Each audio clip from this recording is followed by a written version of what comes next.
அனைவருக்கும் வணக்கம். இப்ப குரல் வழி கதை ஒன்று பார்க்க போறோம். 2 மாணவன் இருந்தான் வகுப்புல. எப்பவுமே ஆசிரியர் கூப்பிட்டு என்ன பண்ணுவாங்க, ஒரு புது திருக்குறள் ஒன்று எழுதுங்க அப்படின்னு சொல்லுவாங்க. அப்படி சொல்லும்போது இந்த சோமுன்னு ஒரு பையன் இருந்தான். அவனை கூப்பிட்டாரு. எப்பவுமே கூப்பிட்டா சுறுசுறுப்பா எழுதக்கூடியவனா இருப்பான்னு நினைச்சேன். சோமு கொஞ்சம் ஒரு திருக்குறள் எழுது அப்படின்னு. ஐயா, என் கையில நகசுத்தியா அப்படின்னு கையில எலுமிச்சம்பழத்தோட விரல காட்டினான். அப்படியா, சரி சரி, தமிழரசன் நீ எழுதுப்பா அப்படின்னாரு. தமிழரசன் போனா எழுதினான். என்ன திருக்குறள் எழுதினான் தெரியுமா? முயற்சி திருவினையாக்கும், முயற்சி இன்மை புகுத்தி விடும்னு எழுதினான்.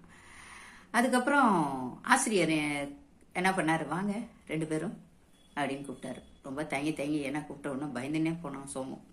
என்னப்பா அப்படின்னாரு.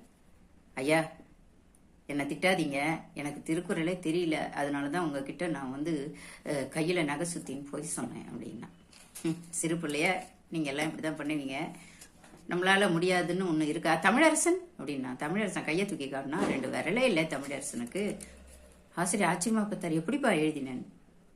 இல்லை ஐயா, நான் எப்பவுமே திருக்குறள் மேல எனக்கு ரொம்ப பற்று அதிகம். அதுவும் நீங்க நடத்தும் போதெல்லாம் நான் ரொம்ப ஆர்வமா கேட்பேன். அதெல்லாம் நான் எழுதிடுவேங்க. அவனுடைய தன்னம்பிக்கையும் பாராட்டி முயற்சியையும் பாராட்டி சொன்னார் ஆசிரியர். அப்பா, நீ தமிழரசனை பார்த்து கத்துக்கோ. எப்பவுமே நமக்கு என்ன குறை இருக்குன்னு மட்டும் தெரிஞ்சுக்க கூடாது. அதை வச்சு நம்மளை தாழ்த்திக்க கூடாது. நம்ம எதுலையும் போராடி ஜெயிக்கணும். அதனால முயற்சி ஒண்ணு வேணும் இல்லையா? அந்த முயற்சி தான். முயற்சி இல்லைன்னா என்ன ஆயிடும்? துன்பம் தான் வரும். இவன் எழுதியிருக்க திருக்குறளை பார்த்தே தெரிஞ்சுக்கோப்பா, நீ வாழ்க்கையில முயன்றால் முடியாது ஒண்ணுமே இல்லை. அத அவனுடைய செயல் வழி காமிச்சிருக்கான். அவனுடைய அந்த கை உறுப்புகளையும் நாம பாக்குறோம். அப்ப நீ வாழ்க்கையில சாதனை நிறைய படைப்பான் இல்லையா அவன்? ஊனம் ஒரு காரணம்னு நம்ம சொல்லவே கூடாது.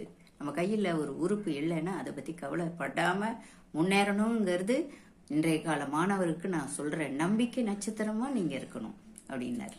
என்ன மாணவர்களே, நீங்களும் முயன்றால் முடியாது இல்லை. தேர்வு வருகிறது, நன்றாக படியுங்கள். நன்றி.